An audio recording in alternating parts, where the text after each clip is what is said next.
Okay, here's one for you. What do Slurpees, flying pigs, and volunteers all have in common? I have no idea. But our guest, Adam McLaughlin, is going to tie this all together for us on today's CTA Live. Hey guys, welcome to another episode of CTA Live. I am Dave Curley, the founder of Church Training Academy, which, if you don't know about it yet, is a place where we all learn how to use and exploit media and technology so that we can fulfill the Great Commission. Take what we know, take the message that God has given us out to the world in every single way possible. And with me today, as usual, is my lovely and talented co-host, Mr. Justin Nava. How are you doing there, buddy? I'm doing well, and I thought we had this discussion. Stop calling me lovely and talented. It's weird. I'm not Vanna White. I am Justin Nava, king of all that is websites and technology, as long as it's drag and drop and easy to use. Okay, so let's try this again. And with me, as always, is my bland and simple co-host, Justin Nava. How you doing there, Justin? Hello. Like, I am well, Dave. Thank you for having me on your show. Hi. That bland and simple enough for you? My mouth-breathing co-host and business partner, Justin Nava. Hey, hashtag mouth breathers lives matters too. That's right. That's right. Well, hey, so today's kind of a different show because, we're doing things kind of like off schedule and stuff all week. We've actually, if you guys don't know, we've actually moved our live stream to Fridays, which is, I think, a lot better. And I've actually heard from some of our audience that they would love Fridays over Thursdays, which is good. So, we aim to please. But also, this week I was unable to get with you, Justin, on the interview with our guest this week, Mr. Adam McLaughlin. I was going to say the lovely and talented Adam McLaughlin, but he's probably playing and, drooling on himself too, just like you. You know how to flatter our guests. You are just a wordsmith to make people feel so good about themselves. That's right. But yeah, it was me. We ran live and it went really well, and got to interview Adam live. I know the first time he came on, he was like, "Oh, I wish I could do it live," but we weren't there yet, and so he was really excited to do it live, and we had a really good time. We had a really good interview.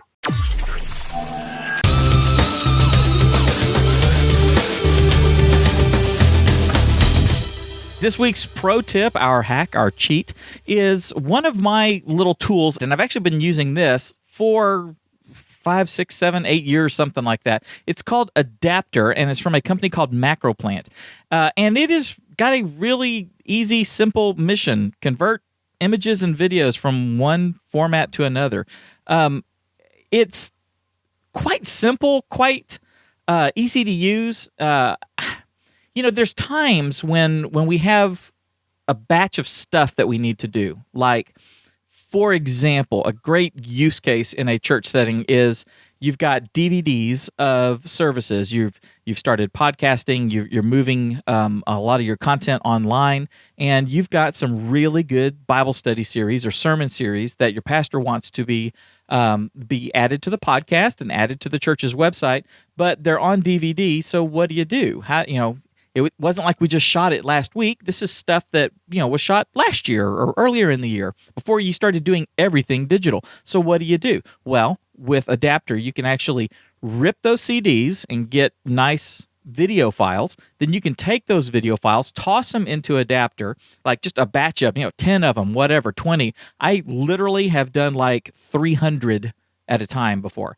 And you can go in and say, I want to make these MP3s, and here's the settings that I want to use, and here's the folder that I want to put these things in, and then you can hit go and walk away. And it's just going to go through and take the audio and make an MP3 out of it, and it's just all the way down the list, and come back however long it takes, and you've got a whole big stack of MP3s that you can then turn around and publish as your podcast. Or if you've got footage that is in one format and you need to move it to another format, like you've got something that's an AVI file, or you've got a bunch of AVI files, and you want to turn around and make them into MP4 files, and you can just drop those in, make your settings, and then hit go. So it's called Adapter. It is free, and it is cross-platform, which means you can use it on Mac and PC.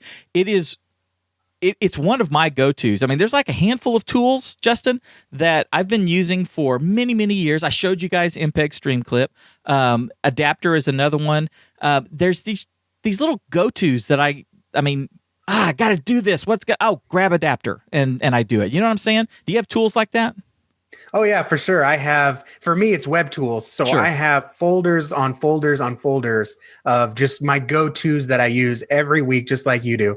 And this is absolutely something that we just need to keep tucked away, get it now while it's free and still available. And, one day you're going to need it and you're going to be glad that you had it. Yeah, absolutely. It's saved my butt a lot of times. And what's cool is it's fast. I like that.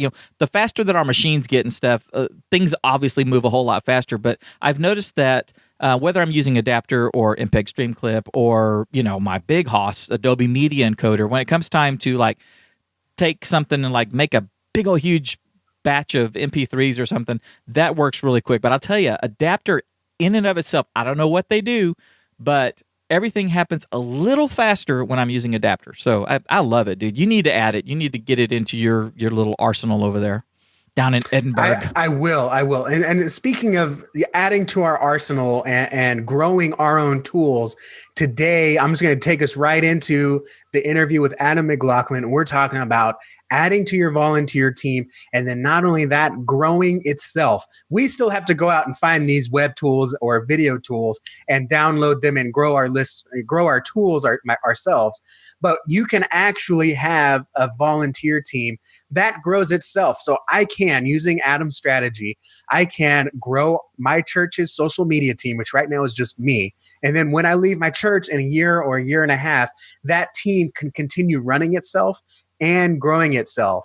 So let's get to the interview, and just what we're going to learn is, first we're going to talk about finding the right people for your volunteer team. Then we're going to talk about how to maintain that volunteer team, because that's important. Preventing burnout. How do you keep people on task and keep them trained?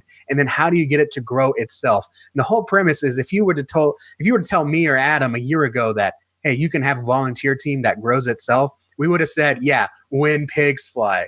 But as Adam says, the pigs are on the runway. You just need to show them what and how to do the job. So let's go to my interview. It's amazing, and you're going to learn so much. And this is going to be one that you want to watch again with your pastor or share with your pastor. This is one of the most valuable ones we've done. So let's cut to that one. And now for our feature presentation. Today, I have the fantastic, the Mr. Ebook Wisdom Delivering Expert and Slurpee King, Adam McLaughlin. Adam, how you doing today, man? I'm doing well, but I'm noticing that I'm having a bad hair day. Like, I'm just seeing this here. This little, like, about 8 hairs sticking out in the wrong place.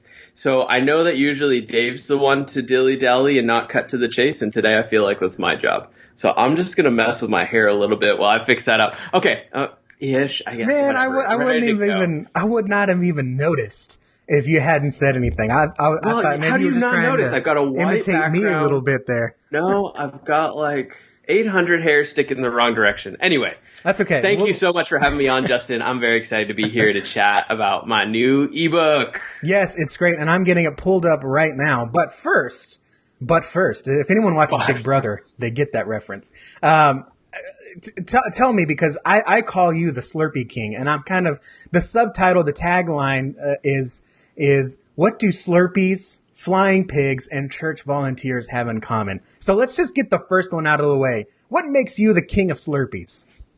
I don't know that I'm the king of Slurpees. I just really, really love them. And maybe that's more than the average person. So maybe it's less kingship and more obsession. But I am also pretty particular with Slurpees, like Coke Slurpees. I don't even like Pepsi isn't quite close enough. And like yesterday I went and the Coke part of the 7-Eleven machine was broken. So I had to either walk away or choose a cherry Slurpee. And I was about this close to driving to the next 7-Eleven to see if they had Coke. But I had an appointment, so I had to get back to the office. So I just went with a cherry Slurpee. It was all right. So I'm just a little bit picky about that whole process. Yeah, I'm kind of the same way.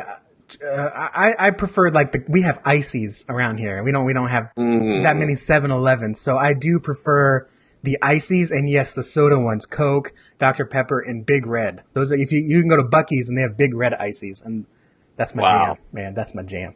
So Do it up. So we got a couple people in the chat. Dave says, "Wow, something is wrong with Adam's hair." And hey, there's nothing wrong with my hair. I'm fixing it. I'm going to get a pair of scissors. I'm telling you right now, I'm going to do a live haircut. If anybody else comments on my hair, I'm going to start chopping. The pro tip today is going to be a hair makeover with Adam.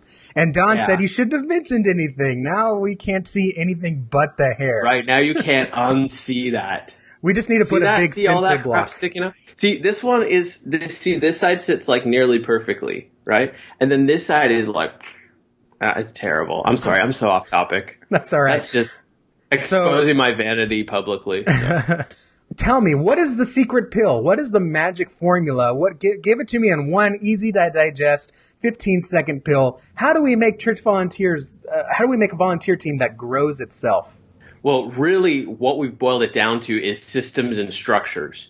Because if you can create a team that is confident in what they do, then they'll be confident in encouraging other people to join them. So if a team has confusion, they're not sure what they do, they're not sure what time they're supposed to show up, they're not sure what their expectations are, it makes it really difficult or makes them really hesitant to bring a friend along because they don't want their confusion to rub off on their friend. It doesn't present themselves well. But if you can create systems and structures so that they have clear expectations, then people are willing to bring in their friend. It's kind of like if I invite somebody to McDonald's, I know exactly what their food is going to be like because of the consistency and across the systems and structures.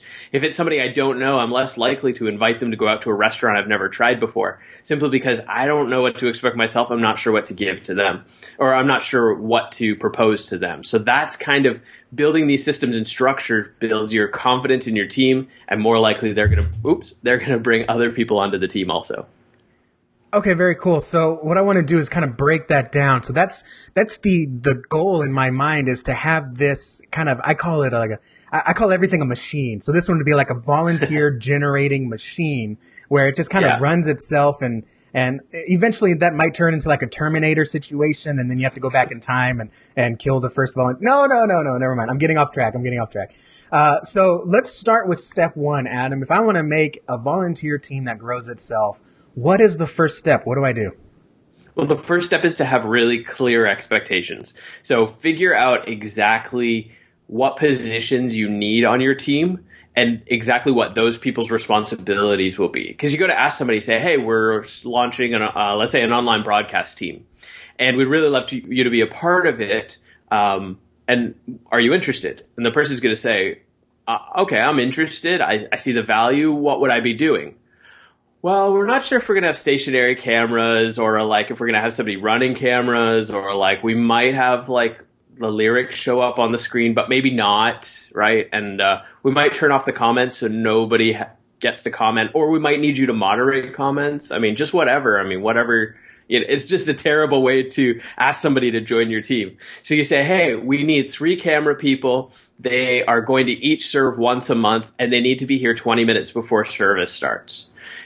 Are you interested? Well, now that person really understands clearly what the expectation is and can easily say yes or no. How much time should you spend preparing for this? Because I know sometimes what I hear from other church leaders is, I want to do this thing. I have this project. I have this ministry I want to start. Let's put it out there and let's see who signs up. That doesn't exactly fit with what you're saying here. So how do we respond, not react? How do we respond to that request and put some more intentionality behind it? Well, I would say, hey, I think it's a great idea, and I would love to find out if people are interested. What positions do you think are going to be necessary to make this thing work? And let's see if we can find people who are interested in each of those positions, right? So let's say we are doing an online broadcast. We need somebody to be a switcher. We need 2 camera people, and we need somebody to moderate comments. So that's a team of 4. So let's say we get 5 people showing up 5 people who sign up who want to run camera, and nobody who shows up who wants to run switcher. That could be an indication right? Or let's say we say, okay, we need these 4 positions and they all get filled evenly. Oh, well, that's a great indication too. But if you just say, hey, we're wanting to do an online broadcast team, please sign up in the foyer and then we'll find out if we have anybody who's interested. Then somebody might think, oh, you want me to hold up my phone during service, right? Or somebody else might be thinking, oh, I've always wanted to be an announcer on the radio. I think I'd love to be broadcasting, which is totally outside the box of what you're probably looking for. So if somebody says, hey, let's just see if people are interested, then the first question is, okay, like what kind of positions are we going to need to run this team? And let's see who signs up for each of those positions.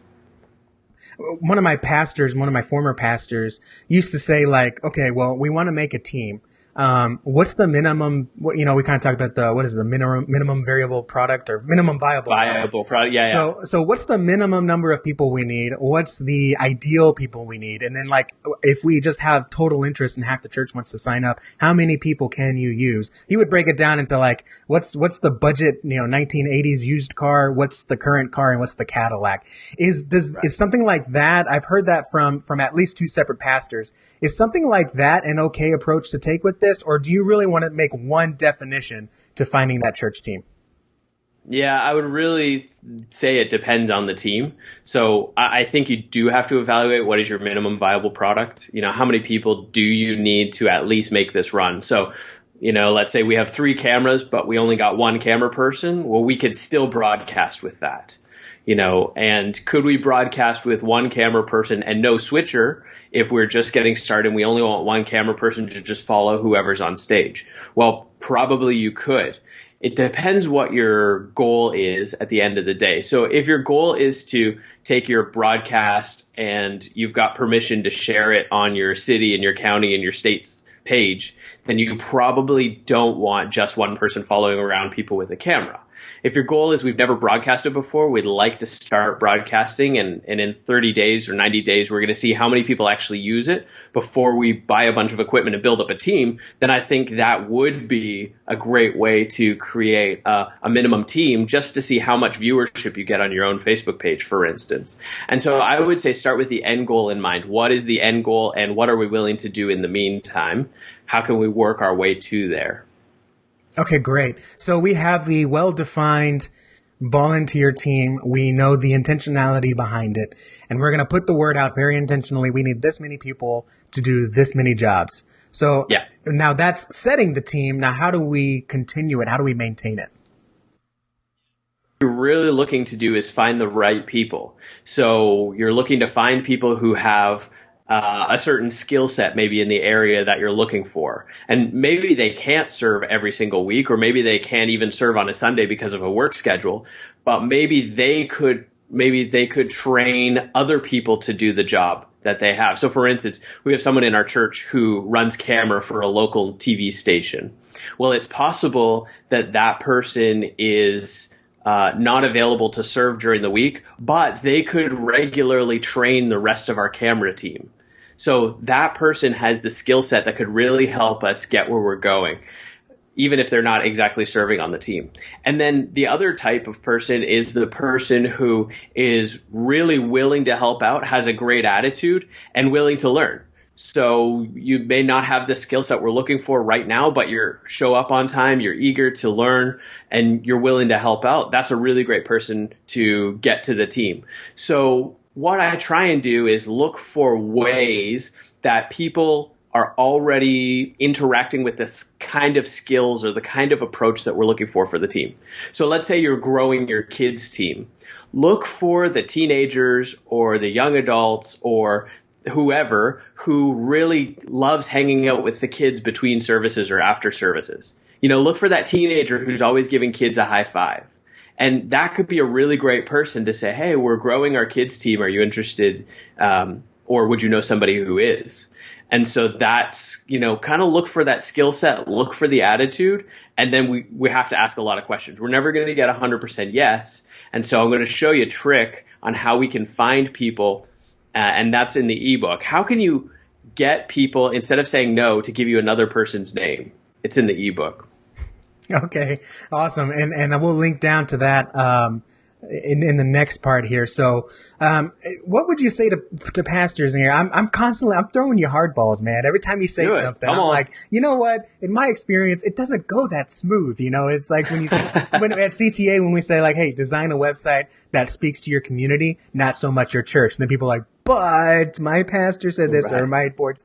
We get it. So I'm trying to kind of any questions that our audience has, I want to make sure that I speak for them and help guide them to the right answers. So you talked about finding the right person for the job. What happens when your definition of the right person collides with someone else's definition of the right person? For example, you said, find the teenager that loves ministering to other teenagers, even though they may not call it ministering, right? But they're there for church. They're there to high five the new kids. And you say, I want to turn over the youth Instagram. It'd be a great idea to turn over the youth Instagram to that kid because he knows how to communicate to those people, or she knows what the kids want to see.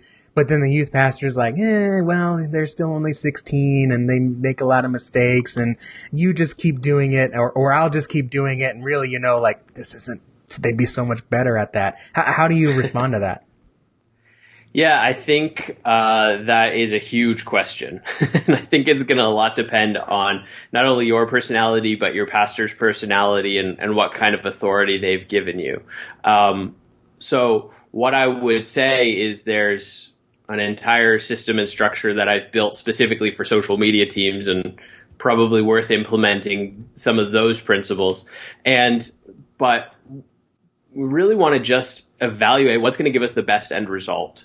So maybe your pastor has concerns that this person is going to add typos or incorrectly tag people or is going to misquote him on a Sunday, or one of those things. So here's what I would say when we're recruiting, just about for any team. I'll say, hey, we have X coming up, and I'm wondering if you would like to help out with Instagram promoting X conference. And so what this does is it gives you a clear start date, which could be today, and a clear end date and an opportunity for evaluation. So again, when we get back to setting clear expectations, you could say like, I'd like you to post a video every day or a post every day, and I'd like you to post 3 videos in our stories on a Sunday morning on Instagram. And I'd like you to do that every week during this series, or I'd like you to do that every week during the lead up to this conference. And then at that point in time, you could have the conversation with them. Now, it could be, thanks so much. I'll let you know when another event comes up, and you never have to call them back if they did a terrible job. Okay. Or you could say, hey, we've got this next series. Like, you did a great job on that current series. Let's try again on the next series. And just having that conversation. So you set a set timeline. So it's kind of like you go to a restaurant you've never tried before, and you know that in your back pocket, you could always swing by McDonald's on the way home if it's terrible, and you never have to go to that restaurant again, right? What you're not doing is hiring a personal chef that you've never had cook for you before, and now this is going to be indefinite, right? So we're going to try something out. We're going to put a timeline on it. If it doesn't work out, thanks so much for your time. We'll let you know if we need help again. If it does work out, that's just like kind of that breadcrumb of trust to see if they can pull off what you need them to pull off. And if your pastor won't agree to that, then there's probably other conversations that need to happen about, trust and delegation and authority and whose responsibility those things are. Okay. Yeah. Very cool. So I want to actually get into it a little bit more. So I think we've really hammered down and answered a lot of questions on finding the right people and getting them in the right duty. But again, it's not just, okay, we got this thing, now go and be awesome, right? There is some, what I would call in the tech, we say maintenance, right? You need to maintain it. Right. You need to revisit things. So how do you keep these people in touch with their schedule, their duties? And then not only that, keep them fresh, right? Because sometimes I go in the back in the audio booth and I'm like, hey, boost the gain on this, whatever. And they're like, which one is that again? And they just, how do you maintain the team there?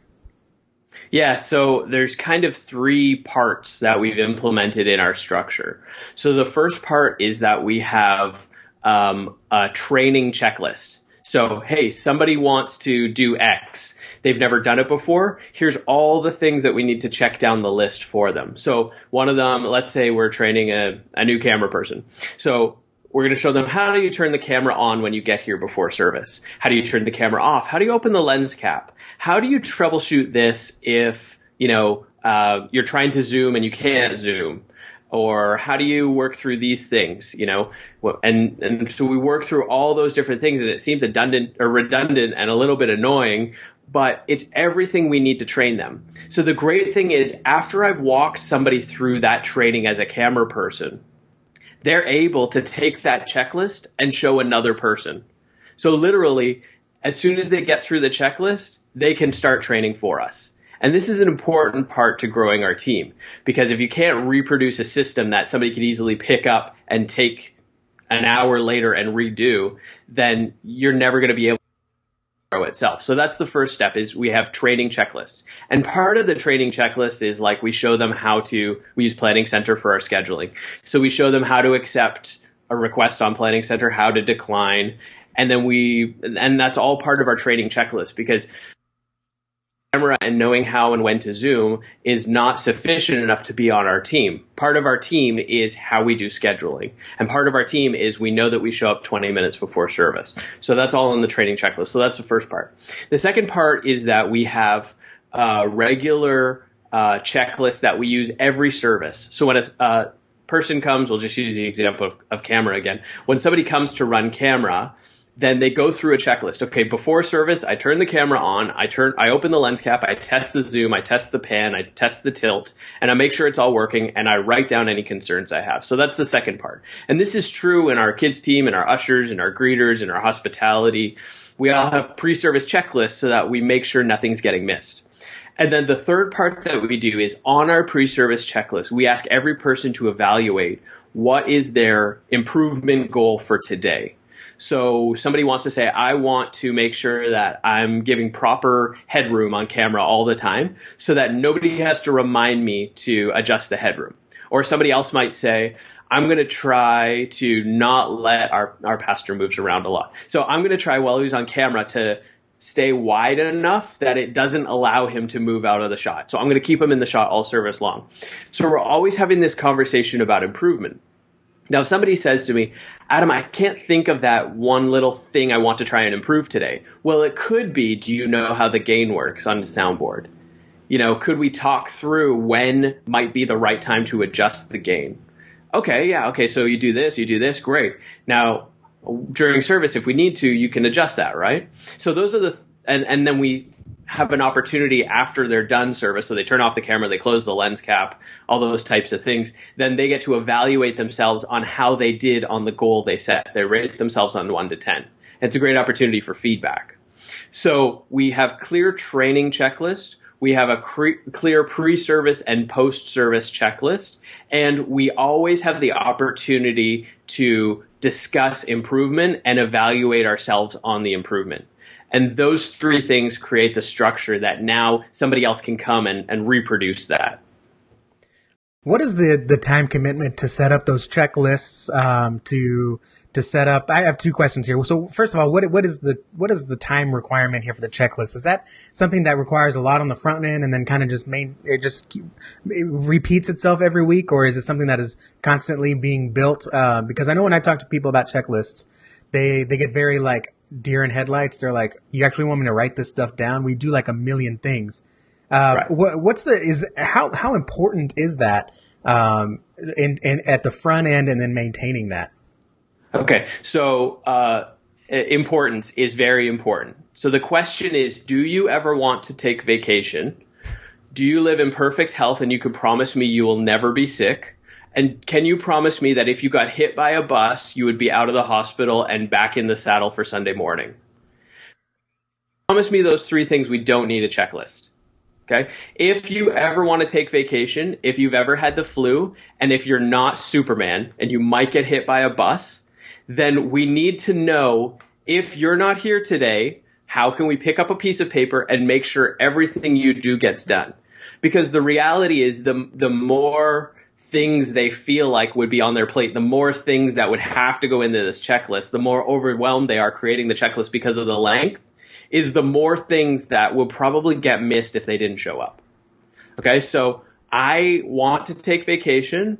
I have gotten the flu before in my life, and I hope I never get hit by a bus, but if I did, I couldn't make a promise that I would be in church on Sunday. So I have to create these checklists so that I can hand them off and anybody can take over. Also, how is your team going to train somebody else if you aren't giving them a system that they can train with? Right? So you train Bob, and Bob is very good, but you forgot to tell him 3 things on the checklist. So every time Bob serves, you go over and you have to open the lens cap for him. Okay? And Bob's not catching on because he was never trained in this. Now you say, hey, Bob, we've got this new camera person on our team. Can you train him?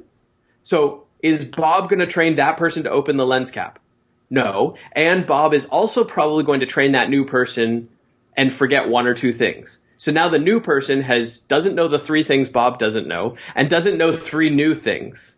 Okay, so now there's 6 things on your list that the new person isn't doing.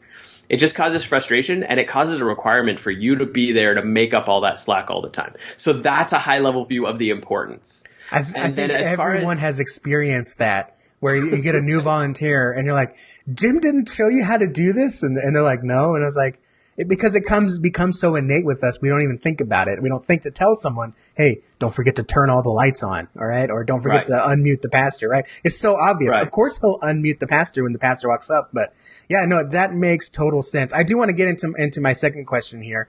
And that was, first we addressed the checklist, how super important that is, that, you don't need to be there all the time. But number 2 is, how do you prevent burnout? Because eventually, if you just keep running people, just press this button, point it here. How do you prevent someone from just like, oh, I'm just a button monkey now? How do you prevent that from happening, or with any ministry? We have to talk about the why and not the what. So if you think your entire responsibility is pressing record and moving the camera around, that's the what, then yes, you could easily think you're a button monkey. Thanks for that term. I'm going to use that. You're very That might welcome. be my next ebook, Button Monkey. That's great. Just joking. But if we talk about the why, so we say, hey, last week when you ran camera, we had 34 families who watched online. Thank you so much for giving them an opportunity to experience church. Or we got an email from someone who is in the hospital and not able to come to church, but they watched online. Thank you so much for doing sound so that they could hear what's happening at church and experience church even though they're in the hospital. Now that person realizes that what they do is important, but why they do is more important. So why are we doing this? We're creating an opportunity for people to experience our church wherever they are or whenever they're watching. So that's how we have to keep that team mentality. And then the other part of burnout is typically when we feel overworked. Like we never get a Sunday off, and we never, we can't just show up one day and enjoy service. That is taxing. And the same thing could be true of your volunteers. If they're serving 3 out of 4 weeks a month, even though they do get a Sunday off, that's taxing. And so we have to build this volunteer team so that we can get to a position where each person is serving on a schedule that allows them to feel involved in what's going on when they're not serving and allows them to feel involved with what's going on when they are serving and find that balance. So you really have to grow your team. Last year, I took over a team of 18 people. It's now 35 people. I trained 5 of those people. So more than half of the training happened from people on my team. And a year ago, if I had been told that a volunteer team could grow itself, I would have told you that's when pigs fly. And so that's why I wrote this ebook called The Pigs Are on the Runway. It really is possible to build a volunteer team that grows itself. When you have these systems and structures in place, you have the confidence that people need to execute what they're doing with excellence and also to reproduce themselves. Yeah, that is so important, I think. And the last thing I want to, you kind of went in there. I just want to kind of sponge out a little bit more information from you in our last couple minutes here. Is growing the team. How do you encourage someone to grow the team? Besides the fact of, hey, if you get another volunteer, you can take an extra Sunday off, right? Then you're working 2 Sundays instead of 4. But that's not it, right? That there's more to that. There's more to growing the team. And then you have a spot in here about what you should be doing when you do add a new volunteer. Let me just get that out of you. This is kind of the trifecta, right? Building the team, maintaining the team, and now growing the team. Yes. What should happen or how do you first get someone on? And then what happens besides training when they are on? Yeah. So I heard, podcast with Carl Barnhill from 1230 Media, and he said that they don't talk about recruiting people to their volunteer team. They talk about inviting people to their volunteer team. So rather than recruiting, which sounds like, business or sports or some kind of obligation, you just invite them. It takes the pressure off. So I'm like, might have to rewrite my ebook now. But I think that's a great concept. So what we do is when we do training, we say, okay, not only are you opening the lens cap and turning the camera on, and also you're showing how to schedule yourself in Planning Center and decline or accept a request, but one of the check marks is the expectation of our team is that we recruit. Now it's going to be invite, but we'll back up a little. So one of the expectations of our team is that we're going to recruit. So you don't have to recruit this week. You don't have to recruit this month. You don't have to recruit this year, but as a team, we recruit. So I will show you the systems and structures in place. Once you get confident, then then an expectation is that we recruit. So it's part of our conversation from day one.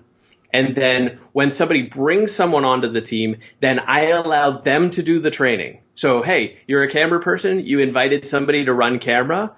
Here's the system and structure to train them. Go ahead and train them. Or if I recruit somebody, let's say I recruit somebody to, then I'm going to have somebody who's already running our lyrics do the training, because I want that person to get that training is possible. It's not difficult. It is functional and doable.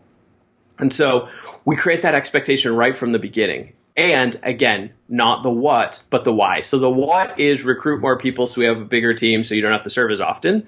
But the why is we are growing as a church. We may want to launch a campus. We may want to add another service. And we need to have a roster of people who are able to then help us continue to create a consistent experience across another campus or another service. Because I don't want to be here 3 services on a weekend.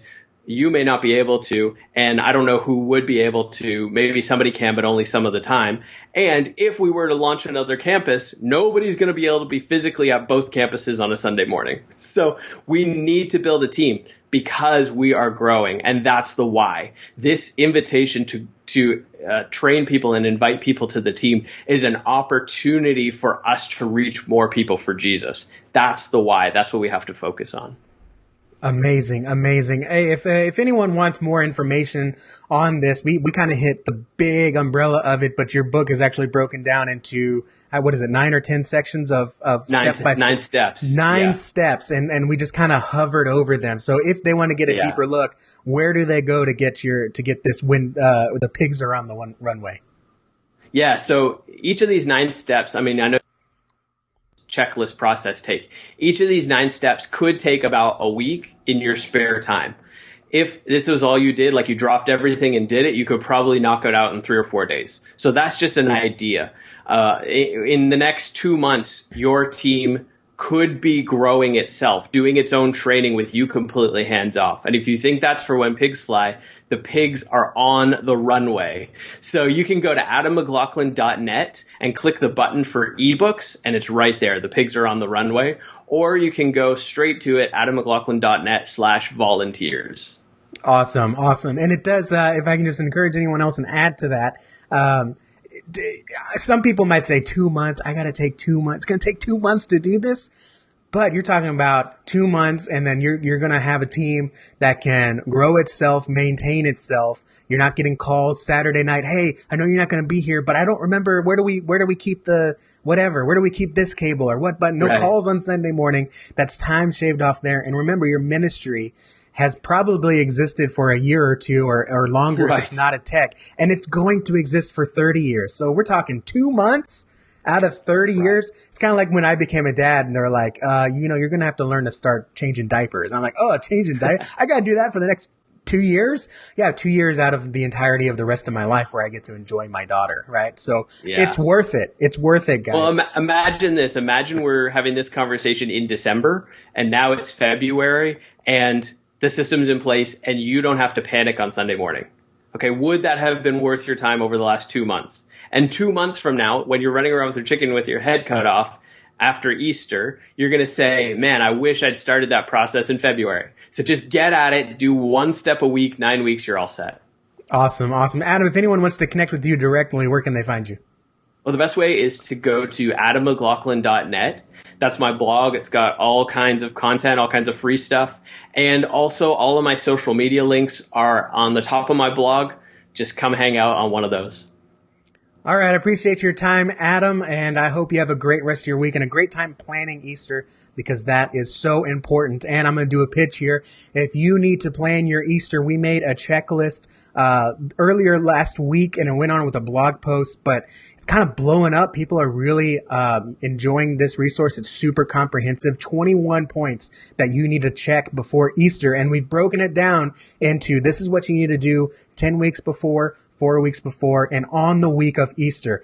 And by the time you're watching this, if you haven't gotten it yet, we are 8 weeks away from Easter. And so you can still get started. It's not too late. This week, you need to audit your lighting, audit your sound equipment, check your children's security, start making plans now so you're not, freaking out later. So if you want the 21-point Easter checklist and start preparing now, go to churchtrainingacademy.com/Easter, and we'll have that checklist available for you to download there. Again, Adam, I appreciate your time, and everyone have a fantastic, I don't know why I just saluted. Everyone have a fantastic week.